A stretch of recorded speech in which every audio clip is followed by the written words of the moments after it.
欢迎收看《环宇全世界》，带你走进全世界。全球各地的观众朋友，大家好，大家平安，我是何荣。两岸大事国际焦点，深度剖析，打开视野。透过 YouTube 收看朋友，请您帮我们按赞、订阅、加分享，动动手，开启小铃铛。也欢迎您告诉我们在哪个城市打卡收看。当然，欢迎大家多多的表达您的看法。好，来欢迎今天的3位来宾。首先是钱立伟、雷倩，倩姐好。主持人好，观众朋友大家平安。另外是淡江大学财经经济教授聂金忠老师。主持人、各位观众大家好。还有美国共和党前亚太区主席方安格 Ross 好。大家好。好，今天我们要告诉您最新的消息啊，就是大家众所瞩目的，在这个月底马上就要举行的 APEC 峰会。那当然呢，大家最关注的还是在于 APEC 在南韩举行的这场峰会，到底美中的元首会不会会上一会？那现在呢，川习会恐怕会破局了。怎么说？我们先来看川普最新的发文啊，他在他的 Truth Social 啊，他特别就是他最新的发文。那特别提到了是说呢，他要对于中国大陆敌意的行为，这个是重点，要再加征100%的关税啊。但为什么会有这样的举动呢？再看他前一篇的推文啊，因为他说有些奇怪的事情发生了哈，这个非常奇怪的事情让他百思不得其解，而且呢，认为中国大陆呢变得非常有敌意。好，简单来说呢，他写了这么长一大篇啊，长篇大论啊，你可以看到已经用了好几张的图版了。通常如果你看川普的推文啊、发文的话，都会发现他就是短短的1、2行而已。他这一次写了1000字文啊，2000多个字。那最后呢，在上一篇的贴文，他中特别讲到说，所以啊，他认为呢，这次到 APEC 去见习近平主席，恐怕是没有这样的一个必要了哈。到底还有没有见的理由呢？那为什么会这样子呢？来看一下，近因就是呢，中国大陆在10月9号，他们商务部突然宣布了一件事情啊，就是对于境外组织和个人出口含有中国成分的稀土产品，或者是呢使用大陆相关的技术在境外生产，都必须先取得中方的出口许可。这个消息杀得美方措手不及。川普听到看到，当然火大，立刻就发了刚刚说的长文，而且呢还采取动作反击。这特别之处在于，这次根据中方的公告，最终用途是研发还有生产14奈米以及以下的逻辑晶片，或者是呢256层级以上作为记忆体用途的储存晶片啊，以及呢制造上面这些所谓的制成的半导体生产设备、测试设备跟材料，或者是研发具有潜在军事用途的人工智慧的出口申请，都会采取逐案审核。讲大白话就是越来越严格。好，川普呢就发文痛批，但是大家看到了中国大陆的做法，会觉得有点熟悉哈，因为这个做法好像是美国在做的哈，这几乎就是美国怎么做，中国大陆就怎么做。倩姐怎么看？对这一轮呢，当然是将来会造成的后果啊，会是稀土的去全球化，它不会是一个全球自由流动的。但是前面我觉得你讲得很好，因为稀土管制的全面化，事实上就跟美国芯片管制的全面化几乎是如出一模一样。对。那么中间呢，它除了是我们平常看的，譬如说原产地的规定啊，还有你出口限制以外呢，最重要的是 FDPR， 就是 Foreign Direct Product Rule 啊。那这个 FDPR 呢，让美国当时能够扩大它的管制的范围，是包含了原技术、设备、外国产品，甚至呢可以追溯到最终成品里面，只要有美国的部分，它都可以管制。所以呢，你现在看我们这一次中国大陆所做的这个稀土管制，它表面上就是稀土、磁铁分离技术跟设备，就是连设备都有了。对。但是它更重要的，它有特别讲的是说，可以追溯中间的含中比例，就是中国的比例跟成分。还有呢，加工环节。那这2个呢，就在域外就有适用了，其他的国家就会纳入这个管辖。对。所以，如果我们像你刚刚讲的，我们回溯一下呢，我认为中国大陆大部分都是在做的工作是叫做反制，就是当初你用晶片卡脖子的时候，我用这个来回击。那光是最近一段日子你所看到的，美国要增加关税的同一时间，美国的股市就大跌了。因为大家都知道呢，如果按照这个方向继续走的话，是美国的企业会丧失中国的市场。是所以说对于美国企业的影响是非常大。但之前还是有很多东西啊，譬如说14号就要开始的港口税，你要征，那我就对等的征，就是对等，这是在 WTO 的规定里面是可以的。所以港口税美国要做，那中国大陆也要做。所以很多东西你看到有点像是桌球或者是那个网球，对，不是乒乓球呢，就是网球，就是你来我往，已经越来越快。原来我们看到的是围棋。就是大大的大范围在棋局里面的布局，可是现在已经进入了你来我往，你来我往，快要到收官的时候。所以第一个就是14号的港口。那另外呢，同一时间你有看到说最重要的铁矿可以不用美元结算。那么如果说很多的重要原材料、原物料不用美元结算，那当然在美元结算的这个世界里面呢，它的掌控力就会减少。今天中国大陆跟美国的交易只有10%了，对，可是其他的国家跟美元还有很大的交易，所以说不用美元结算这件事情，我觉得也是一个 domino， 就是多米诺的骨牌，它有一个骨牌效应，接下来会产生效应哈，就会产生效应。如果澳洲可以，那别的国家为什么不可以？好，那另外还有譬如说，光是在稀土这个地方。美国运用澳洲跟马来西亚一直做了很多的布局，可是中国大陆马上就跟进了，所以中国大陆现在跟安华也在马来西亚布局，所以你在每一个场域中间都是你来我往，而且非常快了。从中国大陆的角度来思考的话，为什么比照办理是不行的哈？对啊，因为你卡我晶片，我不能够卡你的稀土嘛。对，所以我把它称为稀土管制芯片化啊，就是说美国芯片用的这些方式或者是晶片芯片。那么现在呢，中国大陆就是用来做稀土，主要的原则就是 FDPR。这 FDPR 一旦做下去了以后，它可以扩大它的管制范围，就好像现在在所有的芯片中间，从原材料、从光刻机、从每一项都在美国的管制范围中，甚至呢，你包含了用了美国的技术。那现在中国大陆在稀土这边有说，如果是韩中的比例或者是加工环节，也是在管制范围之内，所以。在美国的智库都说你把稀土武器化，但是我觉得我们应该要考虑到全世界先把贸易武器化的是哪一个国家呢？对，而且从川普的发文在发文之后，其实也看到美股接近周末的时候呢，出现了大跌哈。我看道琼就跌了超过500点啊。现在大家在看的是说，下个礼拜会不会继续的受到这个事件的影响？可是还要请教您哈，现在川普已经警告了，我就是要祭出加征100%的关税，大陆会比照办理吗？您觉得？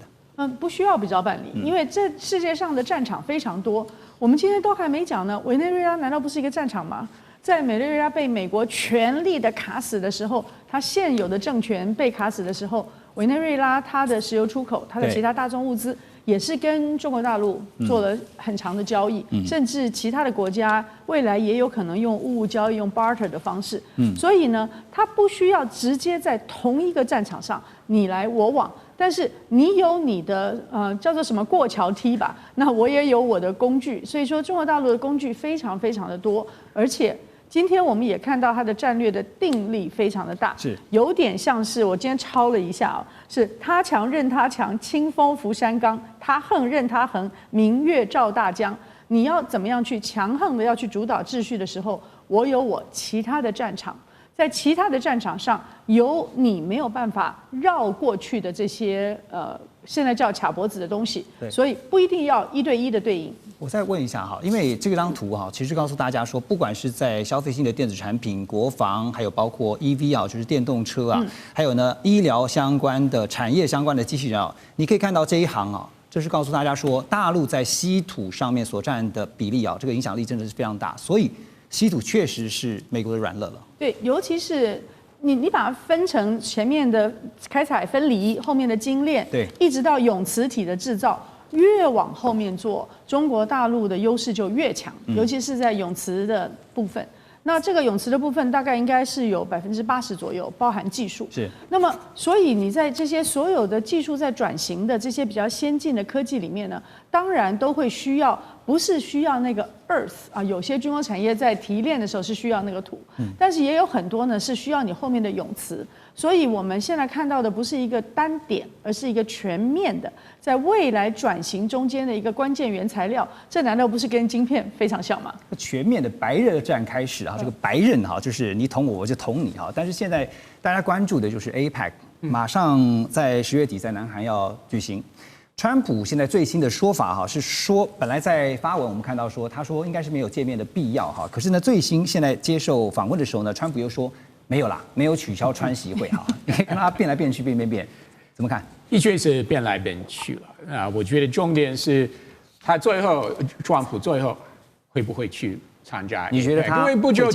久前有新闻说他或许不去，或者他就要在前一天的晚上年会出现，但是正式的会议不参加。所以南韩灰头土脸了。所以其实我们不知道他到底会不会去，而且本来要去马来西亚，对不对？然后后来有新闻说，除非泰国跟柬埔寨在旁边，在他的见证之下签和平协议，他也不去了。对不对？他告诉大家，我不是随便出场的。所以，其实说实在，我们今天真的不知道他到底有什么计划。但是我只能说，如果最后他还是去参加 APEC 的话，那只要习近平在场的话，他们就会见面。那你觉得习川两人哈，就中美在这一次的元首会，如果真的能够会上一会的话，双方各自想要谈到的目标是什么？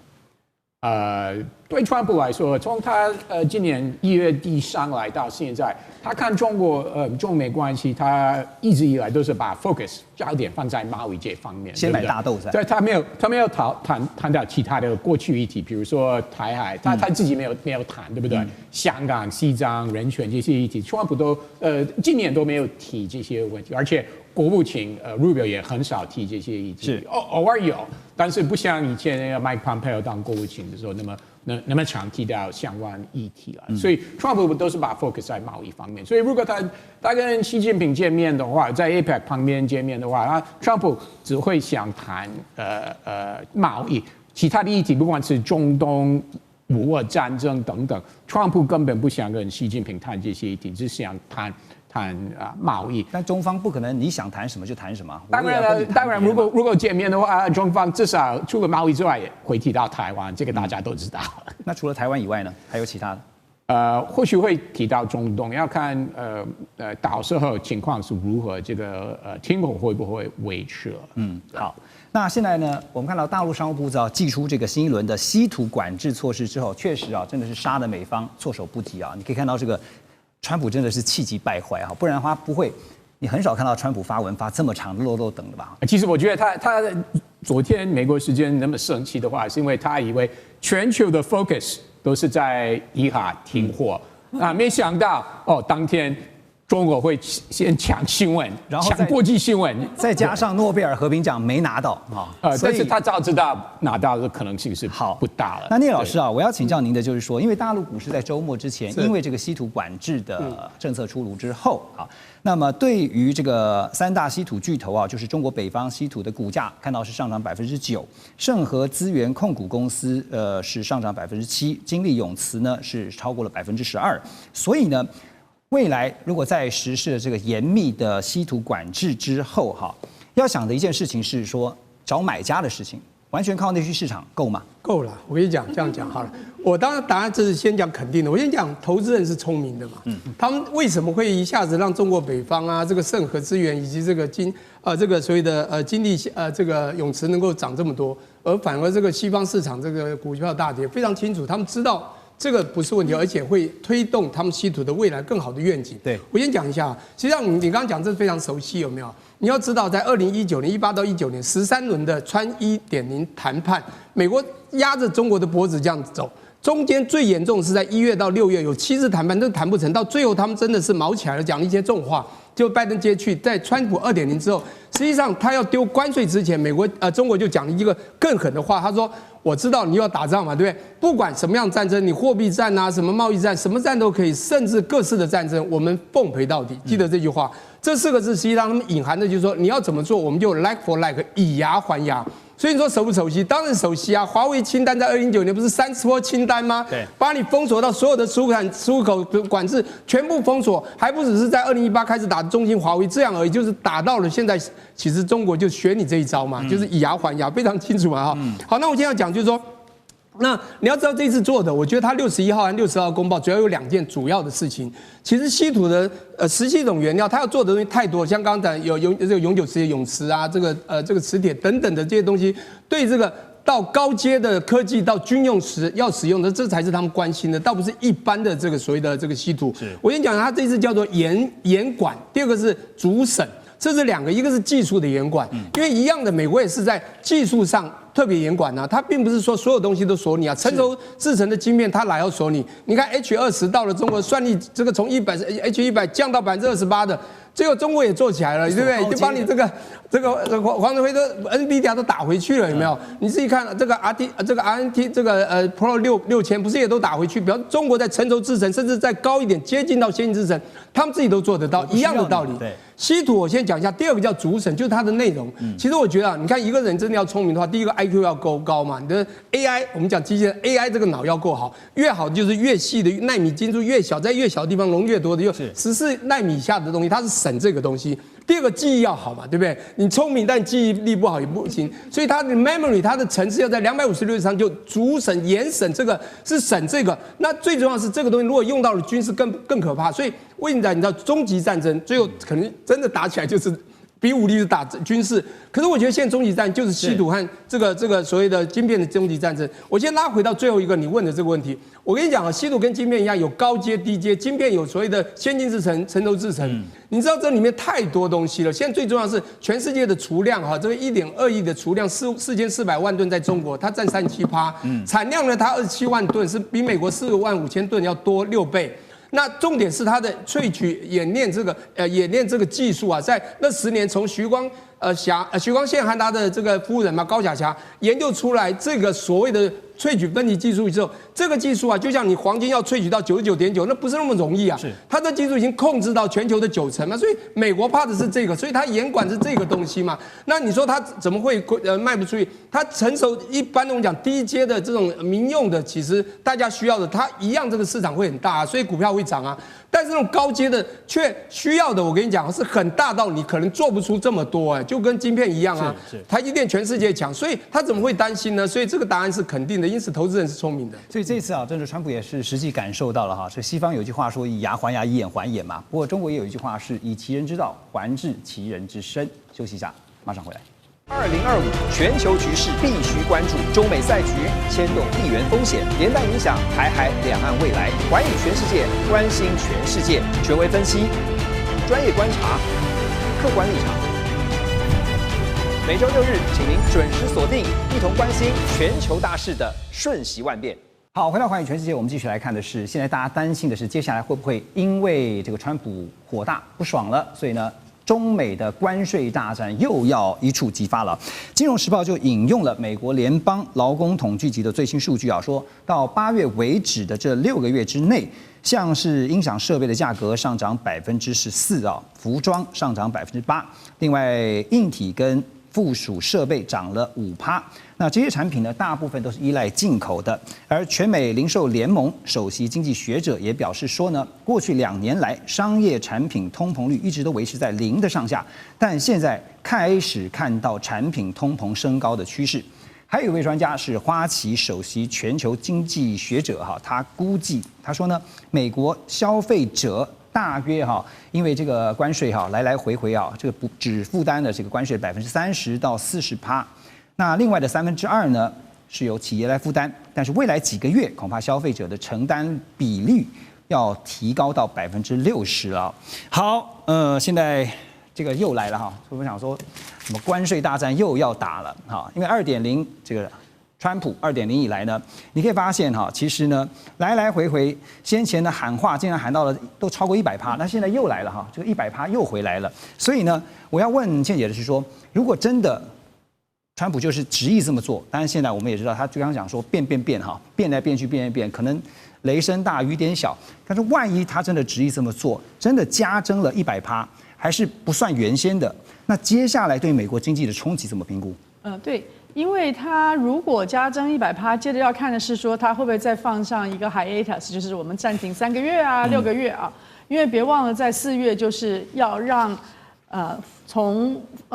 复活节到圣诞节的那个礼物季节，还有 back to school， 就是对学生开学季节的开学季产品能够有，所以他就把时间一直拖到了10月。那现在马上就要到10月，所以你看10月14号要征港口税，明年2月还有情人节。对，那个不是一个最大的礼物季节啊，就是美国人买东西最重要的还是 back to school 跟最后的那个感恩节到圣诞节。那10月14号为什么这是要征港口税，也是这同样的一个逻辑。那我记得我们一开头看到它关税的时候呢，很多的人都在预期它一个很快的通膨影响，到现在为止并没有那么影响清楚。那可是到现在为止，数字已经出来，就是说，当他一开头做这个关税的时候，虽然他告诉大家说，哦，我们已经收了这么多，要来补贴大豆农啊，但是他所补贴的东西呢，最初是由进口商跟出口商。因为最初的产品，他们就会在既有合约上面做一些小的调整。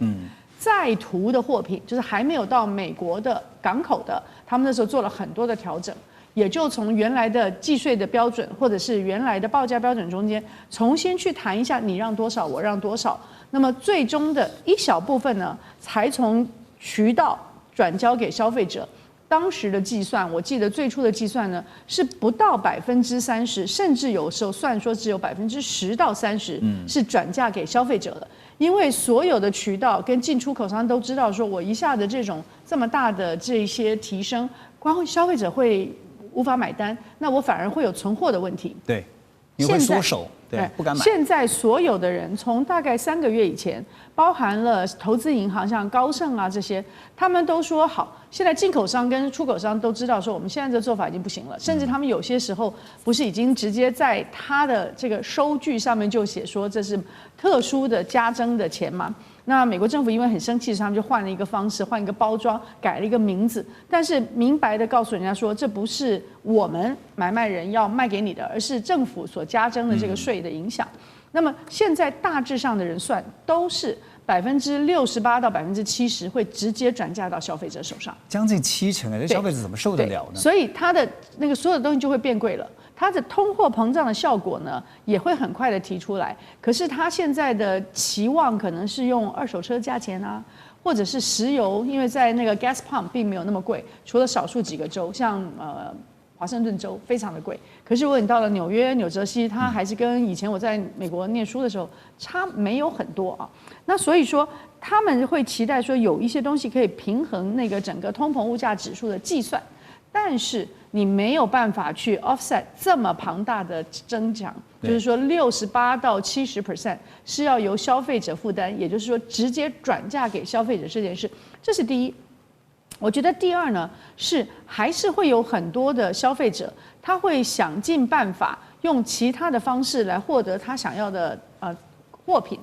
所以说，无论是美国如何的去攻击像西印啊、Temu啊，或者是其他的国家的这些跨境电商，他们到最后呢，还是会成为美国消费者他所购买行为的一个部分。可是这个东西一旦转了，那么传统的渠道就会受到非常重大的伤害。对，所以传统的渠道，如果说在今年的4、5月还有能力去承担一部分，就是说我不涨价，我就吸收，我把我的利润降低，那个传统渠道去吸收这些关税效果的能力也会降低。对，所以就真的只能转嫁给消费者了。我们讲传统渠道啊，因为大家都逛过这个好事多哈，这个传统渠道就是很爱买的这些消费者呢，一定会发现，万一有一天这个60%到70%的关税成本都让你负担，你受得了吗？好事多的全球执行长啊，他就表示说，为了要减少这个关税带来的冲击啊，所以现在他们的卖场呢都已经减少摆放许多的进口商品，比如说像是玩具啦、装饰品啦，那闲置出来空间怎么办呢？改放什么？改放3温暖跟后院凉棚这些高价的产品啊。我先问 Russ 啊，你会买吗？还好我没有在美国了。你在台湾也会逛 Costco 啊？但是有替代品是有，因为贸易战是川普1.0就开始，2018就开始，对不对？所以供应链已经有7年时间做调整，那很多制造有回到美国国内来做，但是问题来了，第一，价格可能会更高；第二，选择会没有以前那么多，因为以前好事多可以进口几个不同品牌，那消费者可以选。那或许以后你去在美国去好事多的时候，只有一个品牌，然后价格会更贵。你说好事多的自有品牌是？或者如果是其他的品牌的话，是美国国内品牌的话，我的意思是说没有从中国。以前很多人认为越南、印度等等国家可以取代在中国制造，对不对？但是现在关税都提高了，对不对？所以只有美国国内品牌或者好事多自己的品牌，所以选择很有可能是没有以前那么多。所以如果你是美国民众的话，你会选择用美国本土的品牌？如果你去按照执行长的说法，你没有选择啊，你去好事多只有美国品牌，对不对？对，因为三温暖不是常常用嘛，后院凉棚也不是天天晒嘛，对不对？所以那我问啊，另外一个就是说，现在就连服务业都可能会要面临到通膨的这样的一个挑战啊，因为这个芝加哥联邦储备银行的总裁哈。他就担心一件事情，他说连服务业通膨都可能会上升，所以这代表的是一个连锁的冲击，可能会产生了吗？应该会有了，但是川普不会说是他因为他的政策而产生，他会责怪什么理由？他会责怪民主党及国会议员，还有会责怪中国。他当然不会说是我自己错，对不对？他会责怪别人。好，但是。不管如何，中美现在很担心的就是说，万一走到了这种，又是回到了这个胆小鬼的游戏哈，就是你敢这么做的话，我也敢这么做，那看最后谁就是决定要撞在一起。美国贸易代表署哈，他们最近也根据一份海事301的调查报告，因此启动了第一阶段，刚好特别提到港口费征收的措施啊，因为依据规定呢，这个停靠在美国港口的外国船舶啊，会分成3类来征收港口费。比如说，中国大陆建造、中国企业经营，每进吨位要收费50美元。那未来3年每年还要调涨30美元。另外一类呢是中国建造非中国企业经营啊，这个就不同了，就每进吨位呢收费18美元。但未来3年呢每年调涨5美元。还有第3类呢，就是如果由中国大陆航运企业经营同样规模跟来源的船舶，每次航行呢要缴高达420万美元的港口费哈。我觉得川普政府大概是想怎么样能够捞到钱就往哪里去找，这样找钱的方式。所以聂老师，船运的这个运费通常都是国际贸易我们在学的时候其实是非常重要的组成部分啊。但是如果调高了港口费，会不会因此而逼得使得中国大陆对美的贸易额再度的往下调？因为现在已经不高了。答案当然是 yes， 肯定的嘛。对啊，我先讲一下，你刚刚讲对了一个，川普是什么人？他就是狂妄自信的一个重利的商人嘛。他就是一个商人，那还有什么好讲？他写过《交易的艺术》，在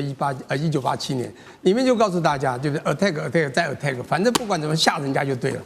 台积电1000亿怎么过去的？100%嘛，不是吗？在我们那个4月2号之前不就讲100%才过去嘛？魏哲家在白宫跟他的董事开了会，遥控就1000亿了，对不对？后来他又想要说，后来不是又喊出一个100%吗？其他的什么20%、15%都不是重点，他今天是随便喊价的，他的价钱的高低都不是重点，就是告诉你我要你怎么做，你就听我的，否则我跟你讲，我拳头很大，我可以打你。好，那不管怎么说，他的确都是用金钱考量。那我的意思说，他们的中美贸易当然还是会下降。我先讲一下哈，我们刚刚讲到的稀土晶片是可能终极战争，这是科技。可是 bottom line 就是经济民生还是很重要。对，你自己看哈，美国打了非常多的关税战也好，或者里面他当时的贸易赤字3000多亿啊，在1.0版的时候，后来当中国有示威一些，然后变成赤字是2000多亿。但不管怎么说，美国还继续打它，打到你今天都没有赤字的时候，是你怎么打？不管怎么说，现在中国还是买家嘛，还是卖家，美国还是买家。全世界大部分这个都知道，美国就是大买家，他才能丢关税，他不是买家丢关税，这个吓谁啊？对不对哈？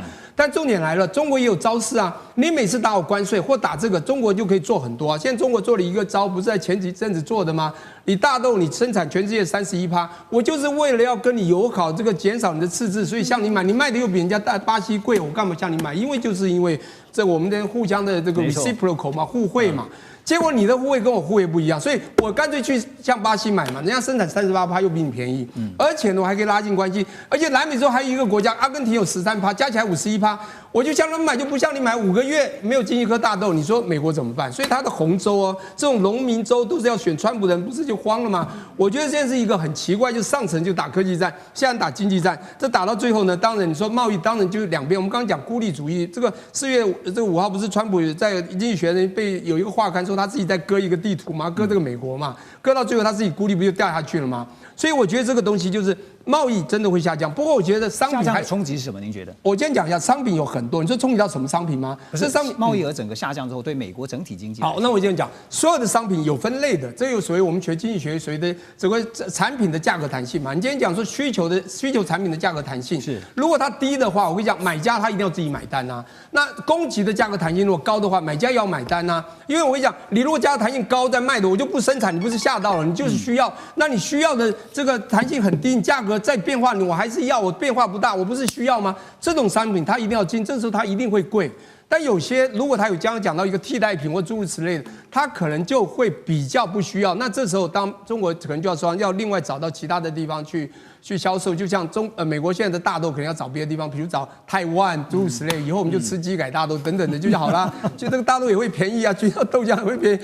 反正就是这样子。我觉得贸易一定会下降。那至于是什么样的商品，真是要看这个所有的商品不一样，它就是民生你的这个需求弹性的高低，然后来决定是买家买单，还是如果是这个供给的这个价弹性低的话，那是要卖家买单哦，就是它可能就是必须这个卖家来卖，那这个企业的获利，像不管是输出国就会受伤了。所以其实可以看到，是中国大陆现在所推出的战略哈，透过不买跟不卖哈，不买大豆，不卖稀土，用这种方式呢，逼的这个美国必须要想办法来做一些因应。那也